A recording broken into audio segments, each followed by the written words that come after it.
Time to separate from Manipur. The ongoing political conflict in Manipur, especially the deepening divide between the Meitei community and the various tribal groups, has reached a critical point. The Meiteis, who are the dominant community in the state's Imphal Valley, have long imposed their control over the rest of the population, especially the tribal communities living in the surrounding hill areas. Aran Shimray, a Naga scholar based in New Delhi, provides a compelling analysis of the situation in his article, Time to Separate from Manipur, published by Northeast Diary. In this piece, Shimray argues that the Kuki tribes, along with the Naga people, have reached the conclusion that separation from Manipur is the only viable option for their survival and autonomy. A deep-rooted conflict. Manipur's ethnic makeup is incredibly complex, with the Meitei community concentrated in the Imphal Valley holding political and economic power. The tribal groups, including the Nagas and Kukis, inhabit the hill areas and have historically been marginalized by the Meitei majority. While the Meitei people dominate the state's legislature and political structures, the tribal communities have been denied equal representation and protection under the law. Shimray's article reveals that this power imbalance is at the heart of the growing rift between the two groups. The Meitei's consistent refusal to acknowledge the rights and concerns of the tribal populations, coupled with their aggressive political moves, has created an atmosphere of mistrust and resentment. Shimray's primary criticism of the Meitei leadership is that they have failed to evolve their mindset or take into consideration the historical and cultural distinctiveness of the tribal communities. In fact, recent political proposals, such as Dr. Raj Singh's policy proposal for ending ethnic conflicts in Manipur, published in the Sangai Express, illustrate the entrenched attitude of the Meitei elite. Despite claiming to offer a balanced approach to peace, autonomy, and land reforms, Dr. Singh's proposal appears to focus more on consolidating Meitei dominance rather than addressing the genuine concerns of the tribal people. For the tribes, these proposals signal that the Meiteis have no intention of treating them as equals within the political framework of the state. The Naga struggle for unity and autonomy. A significant part of Shimray's argument lies in understanding the historical and political context of the Naga people. The Naga tribes, spread across the Patkai Ranges and other hill areas of northeast India, have long sought autonomy and unity. Unlike other communities in India, the Nagas have never been part of any Indian kingdom or dynasty.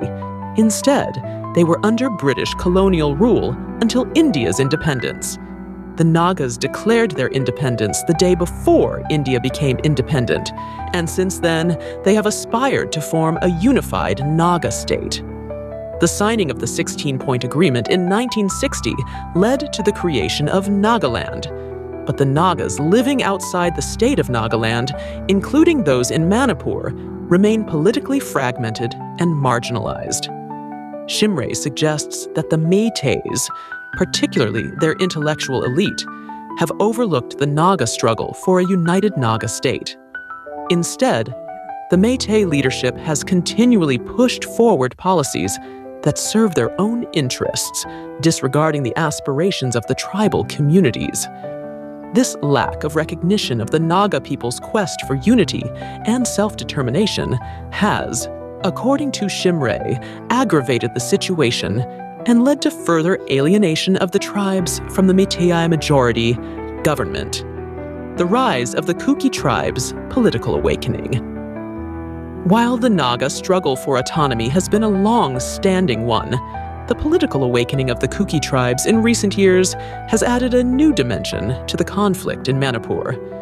Initially, the Kuki tribes sought political recognition within the existing structure of Manipur and were granted a separate district, Kangpokpi, in the face of strong opposition from the Naga community.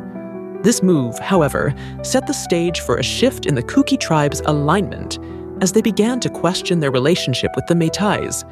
Shimray traces this change to the political environment under former Chief Minister O. Ebobi Singh, whose anti-Naga stance alienated many in the Kuki community.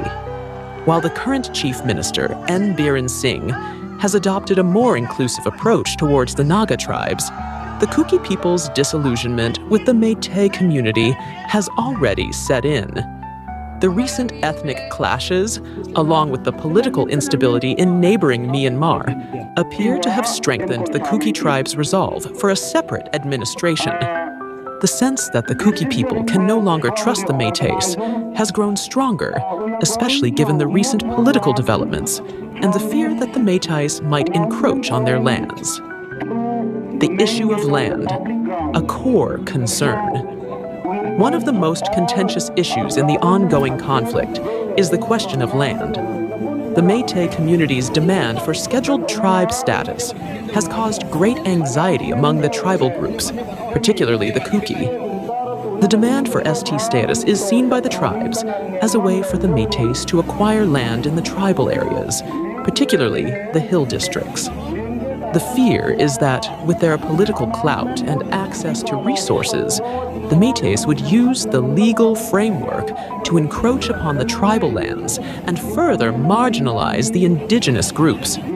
Shimray points to the Métis government's proposal to extend the Manipur Land Revenue and Land Reforms, MLR and LR, Act to the hill areas, which would make it easier for the Métis to take control of tribal lands. This, Shimray argues, would further alienate the tribes who have historically controlled the lands in the hills. The Métis government's consistent push for policies that benefit the Métis community at the expense of the tribal populations has only deepened the sense of mistrust. For the Kuki people, the idea of land alienation is a major concern, as they fear they will lose their ancestral land to the Métis. The manipulation of political processes. The Métis community's manipulation of political processes to push their agenda has only increased tribal suspicion.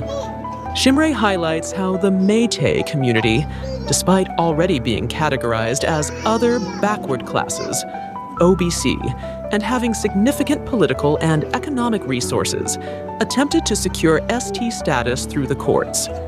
The Métis community's appeal to the Manipur High Court, in which the tribal communities were not consulted, sparked significant protests, including the Students' Solidarity March in May 2023. This act of bypassing the tribes and trying to alter the status quo through legal means is seen as yet another attempt by the Métis to consolidate their control over the state's resources, the path toward separation. Shimray argues that, given the political climate in Manipur and the persistent marginalization of the tribal communities, the Kuki tribes, along with the Naga people, are increasingly looking toward separation. The Kuki tribes have realized that they cannot continue to live under Métis domination, and that a separate administration is the only way to ensure their survival and autonomy. The constant threat of land alienation, political exclusion, and economic exploitation has left them with no other choice. Shimray also suggests that the Naga people should support the Kuki tribes in their quest for a separate administration. While Nagas in Nagaland continue to live free from Métis dominance, those in Manipur, Assam, and Arunachal Pradesh remain oppressed. The ongoing struggles of the Naga people outside Nagaland, particularly those in Manipur, have been exacerbated by the Métis community's policies. The framework agreement, which promises a resolution for the Naga people, remains in limbo, with no clear timeline for its implementation. Therefore, for many Naga tribes, the future remains uncertain. The need for reconciliation. Ultimately, Shimray calls on the Métis community to take responsibility for the growing rift and seek a path toward reconciliation. For Manipur to avoid further fragmentation, the Métis must show magnanimity and address the grievances of the tribal communities. A solution along the lines of the Bodoland Territorial Council, which allows the tribes to govern themselves while remaining part of the state, could offer a way forward. However, Shimray warns that unless the Métis leadership changes its mindset and takes concrete steps toward reconciliation, the future of Manipur looks bleak, and separation will become inevitable for the tribal communities. Conclusion: the political situation in Manipur has reached a crossroads. The demands for a separate administration by the Kuki tribes and other marginalized groups are a direct response to the Métis community's historical and ongoing domination. The refusal of the Métis leadership to address the tribe's concerns, particularly regarding land and political representation, has led to a breakdown in trust. If the Métis community wishes to avoid the balkanization of Manipur, they must make significant concessions and show genuine efforts to reconcile with the tribal communities. Until then, the prospect of separation for the Kuki tribes remains a very real possibility. Disclaimer: the views expressed in this article are those of the author, Aran Shimray, and do not necessarily reflect the views of Zalingam Media. Please subscribe to Zalingam Media and share the video to stay updated with important insights and discussions.